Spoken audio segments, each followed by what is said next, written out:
और इस पोस्टर के प्रस्तुत होने के तुरंत बाद परमार्थ सेवा ट्रस्ट के सभी लोगों की ओर से 108 लोग संकल्प ले रहे हैं कि हम अपने जीवन में जब भी जरूरत पड़ेगी अंगों का दान करेंगे। ऐसे परमार्थ सेवा ट्रस्ट भरत भाई मांगमुखिया, विठल भाई आदि सभी का धन्यवाद करें। बहुत बहुत धन्यवाद। देवियों और सज्जनों, राष्ट्रीय स्वयं सेवक संघ 98 सालों से देश सेवा में समर्पित दुनिया का सबसे बड़ा स्वयंसेवी संगठन, जिस नाम से शायद ही कोई अपरिचित होगा। और वैसे ही राष्ट्रीय स्वयं सेवक संघ के वर्तमान सर संचालक माननीय मोहन जी भागवत को भी हम सब जानते ही हैं। नागपुर के पास चंद्रपुर के निवासी वेटरनरी साइंस में शिक्षा के बाद 1974 से अपना जीवन राष्ट्रीय स्वयंसेवक संघ के प्रचारक के रूप में देश को समर्पित किया। विभिन्न दायित्व का निर्वहन करते हुए 2000 से 2009 राष्ट्रीय स्वयंसेवक संघ के सर कार्यवाह तथा 2009 से राष्ट्रीय स्वयंसेवक संघ के सर संचालक के रूप में संघ के स्वयं सेवकों का तथा देश विदेश में बसने वाले हिंदू समाज का मार्गदर्शन कर रहे हैं। ऐसे परम सम्माननीय आदरणीय श्री मोहन जी भागवत से सादर अनुनय करते हैं, कृपया हम सबका मार्गदर्शन करें। आइए जोरदार तालियों से हम आमंत्रित करें आदरणीय श्री मोहन जी भागवत को। फिर से एक बार सभी डोनेट लाइव के ध्वज से स्वागत करें। डोनेट लाइव के ध्वज से पुनः एक बार स्वागत करें।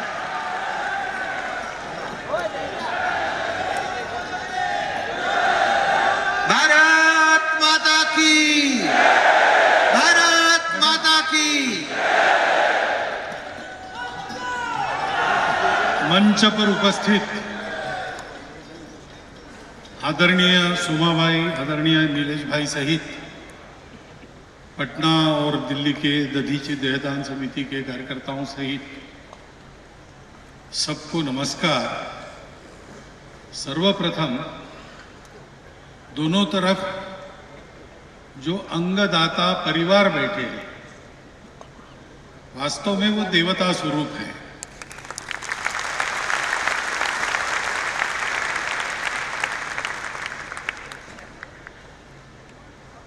आज मुझे गणेश जी की मूर्ति दी गई, विघ्नहर्ता। ये परिवार, उन्होंने किसी न किसी के जिंदगी के विघ्न को हरण करने के लिए अपने स्वजन के अंगों का दान किया है। तो विघ्नहर्ता गणेश जी का एक रूप इन परिवारों के सामने, हम सब लोगों के सामने है। इन सभी को वंदन करते हुए एक बात मेरे ध्यान में नहीं आती है कि यहां बोलने की तो कुछ वैसे आवश्यकता है नहीं। सब काम करने वाले यहां बैठे हैं, जिन्होंने ये काम किया है वो भी आपके सामने बैठे हैं। जिनको उसका लाभ हुआ है उन्होंने भी काम करने का संकल्प और ये काम होना चाहिए, इसकी पूरी दलील आपके सामने रखी है। इसके पीछे कृति होने के कारण इसका प्रभाव पर्याप्त है और किसी को बोलने की आवश्यकता है नहीं। परंतु आपके मन में एक प्रश्न न आए कि इन सब काम करने वालों में ये अकेला बिना काम किए क्यों बैठा है, वो ऐसा प्रश्न आपके मन में न आए, इसलिए मुझे एक ही काम दिया था इस कार्यक्रम में बोलने का, वो मैं कर रहा हूं।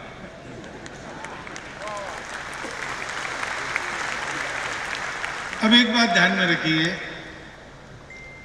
कि थोड़ा इस कार्यक्रम में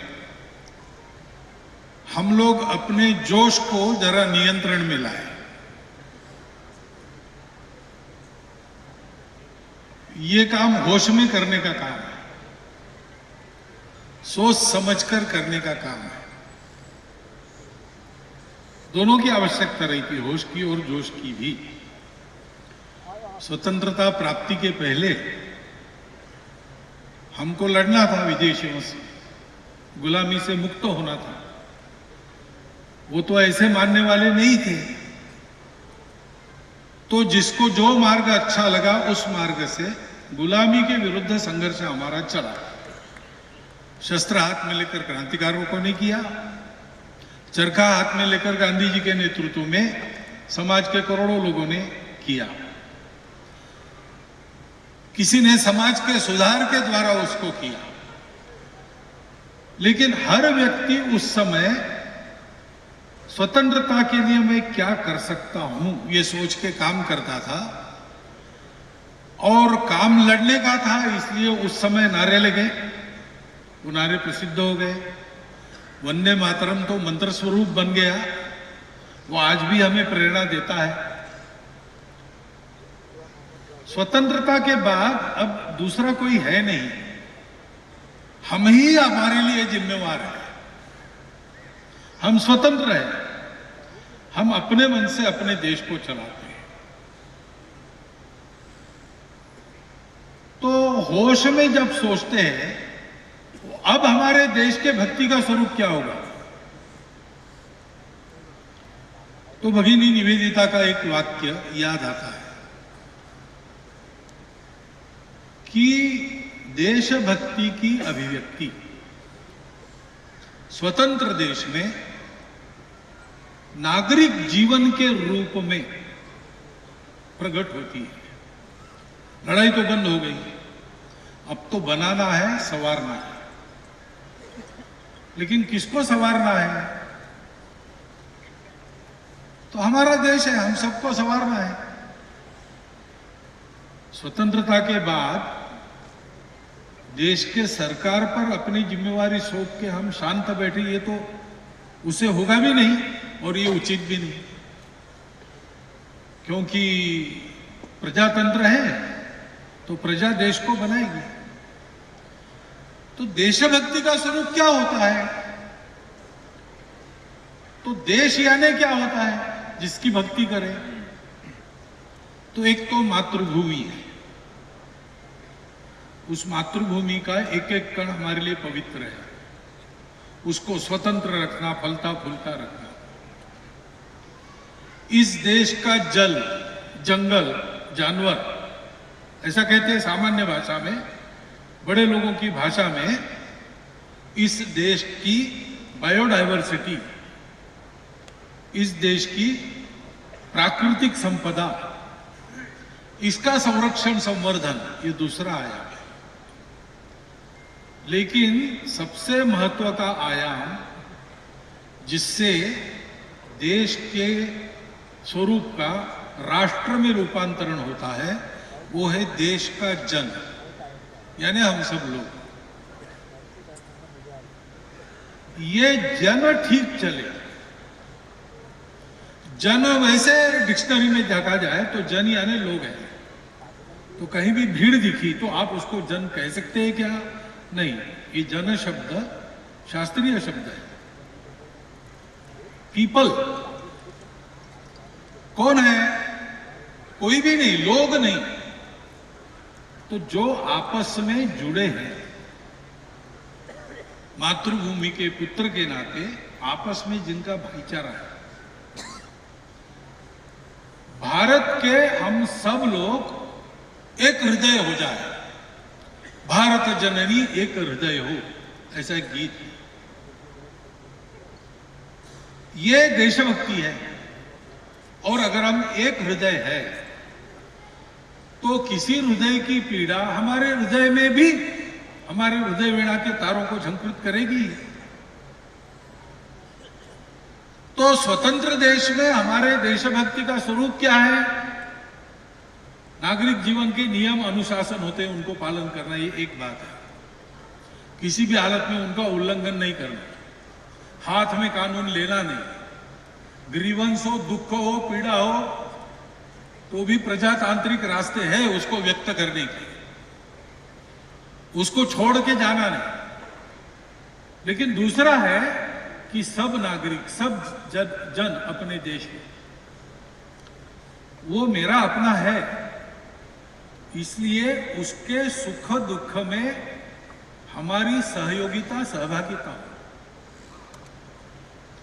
और इसलिए अंगदान ये देशभक्ति का काम है, देशभक्ति का ही स्वरूप है। जिन लोगों का जीवन खराब होने वाला है क्योंकि उनका एक अंग बेकाम हो गया, मेरे पास है और अब मैंने उसका उपयोग कर लिया, अब मैं जिंदा नहीं हूं, नहीं रहने वाला हूं, तो मैं उसका दान क्यों ना करूं। बहुत कुछ हम इसमें बड़ा कुछ कर रहे ऐसा नहीं, हमारा उपयोग करके हो गया, बताया ना, केवल मृत्योपरांत अंगदान इसी का काम है। तो मृत्यु के उपरांत भी शरीर अगर किसी के उपयोग में आ सकता है तो करना ही चाहिए। मनुष्य शरीर का उपयोग क्या है?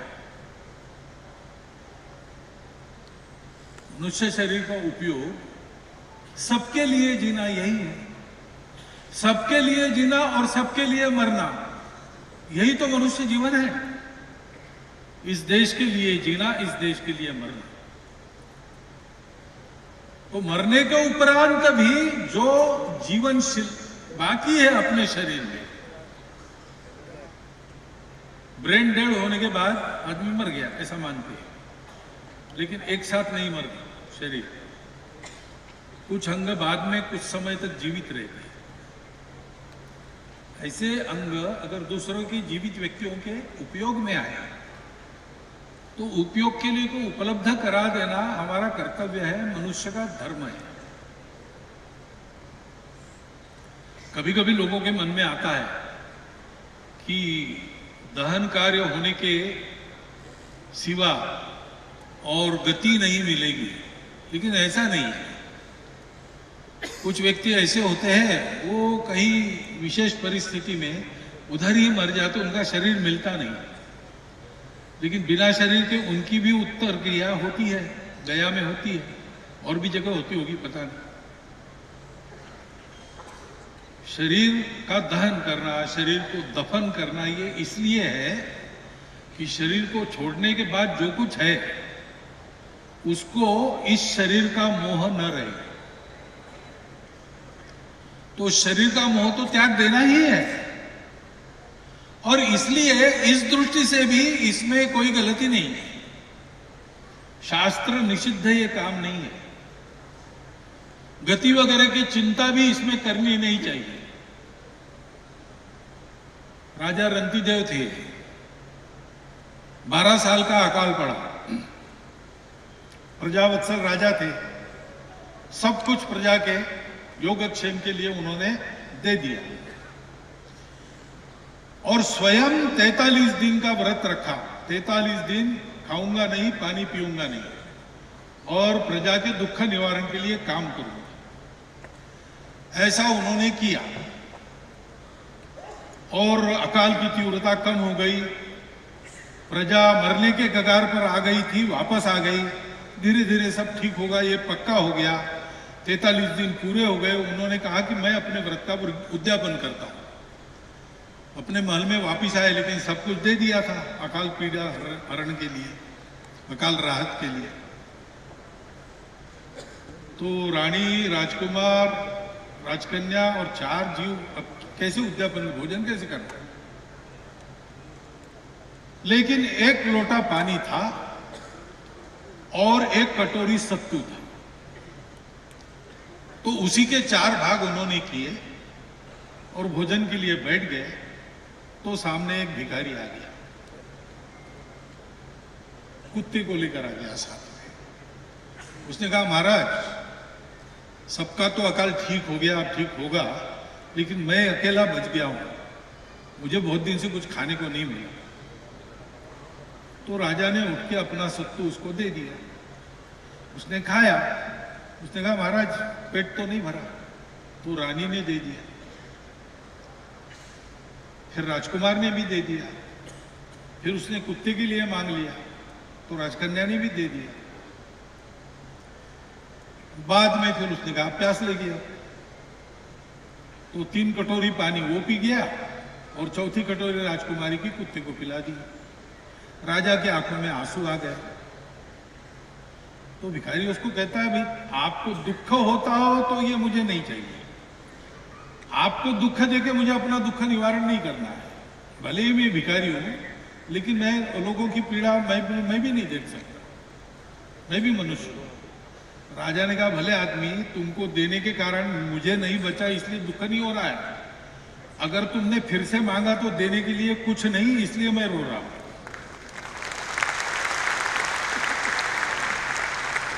तो कहते हैं कि वो भिखारी, वो कुत्ता अंतर्धान हो गए, इंद्र प्रकट हो गया। उसने कहा कि तुम्हारी परीक्षा ले रहा था, तुमने इतना पुण्य किया है कि अब तुम चारों को मेरे साथ सदेह मुक्ति के लिए स्वर्ग चलना हो। हाँ, होश होश होश होश, ये नारे देने की बात नहीं है। तो क्या हुआ, राजा रंतिदेव ने कहा मुझे मोक्ष भी नहीं चाहिए, इसलिए वो श्लोक प्रसिद्ध है, न त्वहम कामये राज्यम न स्वर्गम न अपुनर्भवन कामये दुख तप्तानाम प्राणिनाम आरती नाशनम। दुख से पीड़ित ऐसे लोगों का दुख दूर करना इतनी ही मेरी इच्छा है। हमारे देश में मानव जीवन के आदर्शों में राजा रंतिदेव जी का जीवन, और इसलिए मानव धर्म का पालन भी है। देशभक्ति तो है ही, मनुष्यता का जीवन ऐसा होता है। और इसलिए मैंने देवता स्वरूप कहा, ऐसे ही नहीं कहा, भाषण में अलंकार जोड़ने के लिए नहीं कहा। संतों की उक्ति है मराठी में, जे का रंजले गांजले त्यासी म्हणे जो आपुले, तोची साधू ओळखावा देव तेथेची जाणा। जो दुखित पीड़ित लोग हैं उनको अपना मान के उनकी सेवा करने वाले जो है वो साधुजन है। भगवान को वहीं पर उन्हीं में देखो। और ईश्वर को, नर को ईश्वर बनना है। मनुष्य जीवन इसके लिए है, नर को नारायण बनने के लिए मनुष्य जीवन मिला है। जन्म जन्मांतर की यात्रा उसके लिए होती है। तो कैसे बनता है? तो ये कहा है, न ही जन्मना, जन्म से नहीं बनता है, न ही प्रजया, खूब बड़ा परिवार करने से नहीं होता है, न कर्मणा, अच्छे अच्छे काम यानी कर्तृत्व, उससे नहीं होता है। त्यागेन एकेन अमृतत्व मानुष। आप जितना देंगे उतने बड़े बनेंगे, और सब कुछ दे देंगे तो भगवान बन जाएंगे। और ऐसे देते हैं कि जिससे देते हैं वो भी दे जाते हैं। यानी मैं दे रहा हूं, मैं देता हूं, मुझे देना है, तो इसमें जो मैं है वो है देने वाला, मैं दे रहा हूं, उस मैं को भी दे देते हैं। ऐसा जो दान होता है वो मनुष्य को भगवान बनाता है। यहां दधीची देहदान वाले हैं, दधीची ऋषि की कथा तो सबने सुनी है। तो त्यागमय जीवन के कारण वृत्रासुर जैसे अजिंक्य असुर का वध करने की ताकत उनके हड्डियों में थी, और देवों ने उसको मांग लिया। तो आनंद पूर्वक योगाग्नि में अपने देह को जलाकर हड्डियों से उन्होंने वज्र बनाने के लिए देवताओं को दान कर दिया। देवताओं को दान किया, लेकिन मैंने किया बताने के लिए वो भी नहीं रहे, उन्होंने मैं भी दे दिया। इसलिए त्याग का परम आदर्श तो दधीची है। पहले अंगदाता वो है, उन्होंने अपना गंग दान। ऐसा ये पवित्र कर्तव्य है और ये देशभक्ति है। हमारे देश के लाखों करोड़ों लोगों को अंगों की प्रतीक्षा में इतनी यातनाएं सहनी पड़ती है, खर्चा होता है, खर्चा करने के बाद भी वेटिंग लिस्ट में रहना पड़ता है सालों तक। स्वतंत्र देश में अपने देश की आवश्यकता कोई इंग्लैंड अमेरिका पूरा करने वाला नहीं, वो हमको करनी है। हम इस पथ पर बढ़ चले हैं, एक एक कदम आगे डाल रहे हैं। हम अपनी आवश्यकताओं को पूरा करते करते दुनिया की आवश्यकताओं को भी पूरा कर रहे हैं आजकल।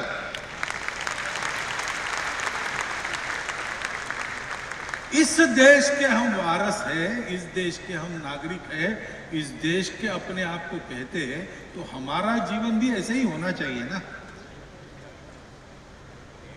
और इसलिए अंगदान का जो संकल्प आपने लिया वो भूल नहीं जाना। अपने घर में सबको बता के रखना आज क्या संकल्प लिया। अपने हमेशा जिनके पास आप जाते हैं ऐसे डॉक्टरों को बता के रखना। और सूरत में रहने वाले आप लोग हैं तो सूरत में ये काम चलाने वाले डोनेट लाइफ में बता के रखना। एक लिस्ट ऐसी भी बनी कि जो आज है, लेकिन जब नहीं रहेंगे तब जो अंग उपयोगी रहेंगे वो समाज के लिए उन्होंने पहले से दे दिए, रिजर्व कर लिए। उन अंगों को अपने जीवन के अंत तक ठीक रखना ये भी दायित्व अपना बनता है। क्योंकि ये संकल्प लेने के बाद अपना शरीर केवल अपना नहीं है, इसका जितना जीवन कार्य है उतना ये चला लेगा और बाद में समाज के लिए कुछ छोड़ेगा, ऐसा उसको फिट रखना ये भी अपना काम है। एक अंगदान के पीछे इतना सारा होता है, अपना जीवन शारीरिक, बौद्धिक, मानसिक शक्तियों से युक्त जीवन बनाना, ऐसे ही होता है। भगवान की पूजा जब होती है तब अनुपयोगी वस्तुओं से नहीं होती है, बहुत सुंदर रीति से तैयार किया जाता है, ताजे फूल तोड़े जाते हैं, प्रसाद बहुत अच्छी तरह बनाया जाता है और ऐसा बना बनाया उत्कृष्ट भगवान की पूजा में लगता है। तो अपने जीवन को ऐसा बनाकर समाज रूपी भगवान के चरणों में अंतिम क्षण में अर्पण करना, ये मनुष्य जीवन की तपस्या अंगदान का संकल्प बता। और इसलिए इस काम में लगना चाहिए। और सूरत के बारे में आज जो कहा गया, मैंने 2 साल 3 साल पहले मैं आया था, उस समय मैंने कहा था देख के, और देश में भी 2-4 जगह बताया कि जहां पर समाज में आपसी रिश्ते आत्मीयता के हैं, आपसी व्यवहार सद्भाव और समझदारी का है, और इसलिए उस शहर में जो जाता है वो वापस नहीं आता है, वहीं रहता है, और जाते समय जैसा था उससे बड़ा बनता है। ऐसे भारतवर्ष में 10-5 स्थान मैंने देखे, उसमें एक सूरत है। पहले हम सुनते थे सूरत से सीरत बड़ी, सूरत बिन पंख उड़ जाए। सूरत तो चली जाती लेकिन सीरत कभी न जाए। लेकिन सूरत में सूरत भी है और सीरत भी है। तो भाग्य से यह वातावरण जिनको मिला है उनको उसका पूरा उपयोग करना चाहिए अपने जीवन को ठीक बनाने के लिए, समाज के जीवन को ठीक बनाने के लिए। जैसे आपने स्वच्छता के मामले में अपना महानगर ला लिया दूसरे नंबर पर, वैसे सभी मामलों में हम पहले नंबर पर जाएं। हमारे लिए सब अनुकूलता है, यहाँ संवेदनशील लोग हैं, यहाँ ऐसे अनेक काम चलते हैं, वहां के हम हैं नगरवासी। तो हमारा ये काम बनता है कि सारे देश के सामने इस सब कार्य के लिए एक उदाहरण स्वरूप हमारा शहर बने, और वो बनेगा क्योंकि ये नागरिकों के पहल से ये काम शुरू हुआ है, संवेदना के कारण शुरू हुआ, आशा लेकर शुरू नहीं हुआ है, पर दुख कातर होकर शुरू हुआ है। उस दुख का अनुभव जिन्होंने लिया है उन्होंने किया है। तो ऐसे जब काम शुरू होता है और समाज के इतने लोग जुड़े, अंगदाता परिवार है, इतने सारे डॉक्टर लोग काम कर रहे हैं मन से, अनेक प्रकार की बातें करनी पड़ती है। प्रशासन भी कितनी बातों में जुड़ गया है।